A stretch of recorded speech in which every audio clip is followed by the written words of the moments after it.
Assalamualaikum semuanya, selamat datang di channel Brawl Fighter Dirgahayu Indonesiaku. Nah, dalam rangka HUT kemerdekaan Indonesia, teman-teman ikut lomba nggak nih? Sangat amat banyak fighter di UFC yang punya kemampuan yang sangat mengerikan, di mana mereka bertarung bukan hanya dengan skill saja, tapi dengan keteguhan hati yang bahkan melebihi kekuatan tubuhnya. Nah, di video ini mungkin banyak yang berpikir bahwa fighter yang paling mengerikan di UFC adalah mereka yang sudah menjadi juara. Namun kenyataannya banyak sekali fighter yang bahkan bisa lebih mengerikan daripada sang juara. Hanya saja ia belum mendapatkan kesempatan juara. Nah, bingung nggak? Kalau misalnya bingung, gue ambil contoh sederhananya gini. Dulu, waktu Eddie Alvarez juara di kelas lightweight, sudah berbaris deretan fighter di dalam ranking kelas lightweight yang super mengerikan. Dan tentu yang paling mengerikan adalah Khabib Nurmagomedov. Begitu juga ketika Tyron Woodley juara. Ada fighter yang sangat mengerikan di dalam ranking, yang rupanya menjadi juara di kelas welterweight begitu lamanya, yaitu Kamaru Usman. Begitu juga ketika Robert Whittaker juara di kelas middleweight. Pada saat itu sudah ada Israel Adesanya yang rupanya mampu merajai kelas ini, bahkan akan mendekati rekornya Anderson Silva dalam hal dominasi divisi. Apalagi di kelas light heavyweight. Nah, di era ini, per tahun ini, ada beberapa fighter yang kemungkinan akan mampu merajai kelas ini, dan mungkin saja bisa dalam waktu yang sangat lama. Dan berikut 15 fighter calon juara yang akan memberikan ancaman terbesar bagi para juara saat ini. Yang pertama, Ian Garry. Awalnya gue pikir orang-orang terlalu berlebihan menilai Ian Garry. Yang gue rasa Ian Garry cuma modal mikrofon dan asal negara yang sama dengan Conor, yaitu Irlandia. Nah, rupanya rekornya makin membaik di UFC. Sebenarnya, kalau ada fighter yang rekor tak terkalahkan lalu datang ke UFC, itu adalah hal yang biasa. Tapi kalau masih tak terkalahkan juga ketika sudah 5 kali fight di UFC, nah itu baru yang luar biasa. Nah, itulah rekor yang dimiliki Ian Garry, di mana dalam 5 pertarungan pertamanya di UFC, semuanya adalah kemenangan. Bahkan 3 diantaranya adalah knockout. Dan para fighter kelas welter harus berhati-hati karena nama Ian Garry sudah tiba di dalam jajaran top 15 kelas welter, di mana kini Ian Garry sudah di ranking 13 kelas welter. Kedua, Shavkat Rakhmonov. Masih dalam jajaran kelas welter, dan bisa dibilang untuk saat ini top contender kelas welter paling ditakuti adalah Shavkat Rakhmonov. Karena fighter punya rekor tak terkalahkan saja adalah hal yang sangat luar biasa. Nah, Shavkat ini jauh lebih luar biasa lagi. Karena dalam 5 kemenangan pertamanya di UFC, semuanya adalah kemenangan finish. Tidak ada satupun lawannya yang sanggup bertahan satu oktagon dengan Shavkat hingga semua ronde berakhir. Dan lebih mengerikannya lagi adalah Shavkat punya kemampuan yang sangat merata antara grapplingnya dan strikingnya. Ya, bayangin aja, dari 17 kemenangannya, 8 diantaranya adalah knockout dan 9 diantaranya adalah submisi.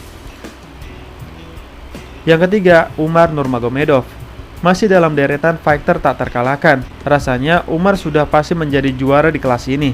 Karena Umar punya 2 senjata mematikan yang mirip dengan Shavkat, yaitu striking dan grappling yang sama kuatnya. Hingga saat ini rekor Umar adalah 16 kali menang dan belum pernah kalah. Lagi pula, usia Umar pun baru 27 tahun. Artinya masih banyak waktu bagi Umar untuk mempertahankan sabuk juara berkali-kali di kelas bantamweight. Yang keempat, Magomed Ankalaev. Masih di deretan fighter Dagestan. Walaupun sempat gagal juara karena hasilnya imbang dengan Jan Blachowicz, Ankalaev masih dipercaya akan menjadi juara di kelas ini. Apalagi belum ada yang mampu mendominasi kelas ini, sehingga peluang Ankalaev untuk juara masih besar. Hingga saat ini rekor Ankalaev adalah 10 pertarungan tak terkalahkan dan menjadi bekal yang kuat bagi Ankalaev untuk menjadi juara di masa depan. Yang kelima, Sergey Pavlovich. Masih di deretan fighter Rusia. Salah satu fighter paling brutal di era UFC modern ini. Karena rekornya di UFC benar-benar brutal, karena punya rekor kemenangan KO ronde pertama terpanjang dalam sejarah UFC, yaitu 6 kemenangan knockout secara beruntun. Dan mungkin setelah UFC 295, Jon Jones dan Stipe Miocic pensiun, maka Pavlovich adalah orang yang paling pantas mendapatkan title shot dan lalu menjadi juara. Yang keenam, Muhammad Mokaev. Masih dalam deretan fighter kelahiran Rusia. Rekor Mokaev masih tak terkalahkan, yaitu 10 kali menang dan belum pernah kalah. Kini Muhammad Mokaev berharap bisa mengalahkan rekor milik Jon Jones sebagai fighter termuda yang pernah juara di UFC, yaitu di usia 23 tahun 8 bulan. Tapi kayaknya udah gak keburu, Karena usia Muhammad Mokaev ketika fight nanti di Abu Dhabi adalah 23 tahun 2 bulan. Tapi setidaknya gue yakin Muhammad Mokaev pasti juara di UFC. Yang ketujuh, Cory Sandhagen. Mungkin teman-teman ada yang bingung kenapa nama Cory disebut. Ya walaupun pernah kalah dari Aljamain Sterling dan kalah dalam perebutan sabuk interim melawan Petr Yan, tapi karena kemampuan fighter di kelas ini merata, jadi siapapun masih ada peluang untuk menjadi juara. Ditambah lagi, Cory terus menggila kemampuannya, terutama untuk kemampuan grapplingnya untuk bekal nanti menaklukkan sang juara. Yang kedelapan, Khamzat Chimaev. Nah kalau ini, siapapun yakin pasti akan menjadi juara. Bahkan mungkin bisa menjadi juara lebih dari 1 atau bahkan 2 kali. Karena kemampuan striking apalagi grapplingnya diyakini mampu mengalahkan raja manapun. Bahkan diyakini bisa merajai 2 divisi sekaligus. Yang kesembilan, Jack Della Maddalena. Fighter 26 tahun asal Australia ini mungkin banyak yang tidak mengenal. Keberadaannya kini mulai mengancam sang raja, karena kini namanya sudah di dalam ranking 14 kelas welter. Berkat penampilannya selama di UFC yang tak terkalahkan, yaitu 4 kemenangan finish dan hanya 1 yang butuh penilaian juri, dan makin yakin mengancam kelas ini jika nanti yang mampu mengalahkan Kevin Holland. Yang ke-10, Tom Aspinall. Fighter kebanggaan Inggris ini sebenarnya belum pernah kalah di UFC, hanya saja mengalami cedera yang tidak disengaja ketika melawan Curtis Blaydes. Sedangkan rekor kemenangannya sangat mengerikan, karena hampir semuanya diselesai dalam 1 ronde.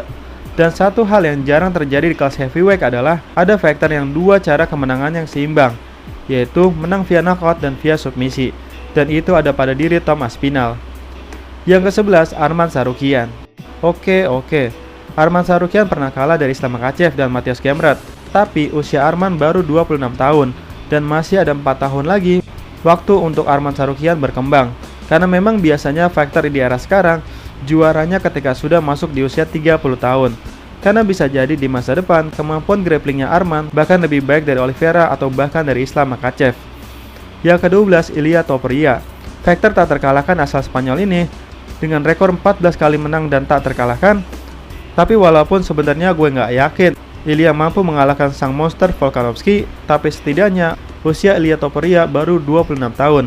Jadi sama seperti Arman Tsarukyan, Ilia masih punya banyak waktu untuk terus belajar mengalahkan sang raja atau mungkin bisa menjadi juara ketika Volkanovski sudah pensiun. 13, Movsar Evloev. Walaupun rekornya sebenarnya sangat fantastis, yaitu 17 kali menang dan belum pernah kalah, tapi perkembangan jadwal fight-nya sangat lambat, sehingga untuk masuk jajaran top 5 saja kayaknya masih lama. Tapi dengan kemampuan gulatnya yang luar biasa, bisa menjadi bekal yang kuat untuk Evloev untuk menjadi juara di masa depan. Yang ke-14, Jailton Almeida. Fighter yang pernah bertarung di 4 kelas ini, entah banyak yang kenal atau enggak, tapi bagi gua ini fighter ngeri banget sumpah. Karena keberadaannya sangat mengancam sang raja, karena telah mencetak banyak rekor. Yang pertama, persentase waktu kontrol tertinggi. Kedua, persentase waktu di atas tertinggi. Ketiga, persentase posisi di bawah paling sedikit. Dan keempat, penerimaan serangan paling sedikit di UFC. Di UFC Almeida belum pernah kalah, bahkan selalu menang cepat, bahkan semuanya kemenangan finish. Terakhir, yang ke-15, Justin Gaethje. Justin Gaethje kini makin lengkap kemampuannya, dan dengan bekal resume yang sangat hardcore, Justin Gaethje dipercaya suatu saat akan menjadi raja di kelas ini. Nah itulah 15 nama calon juara di UFC. Siapa yang paling memungkinkan juara di masa depan? Atau apakah ada nama yang terlewatkan? Silahkan tulis di kolom komentar ya. Sekian dan terima kasih.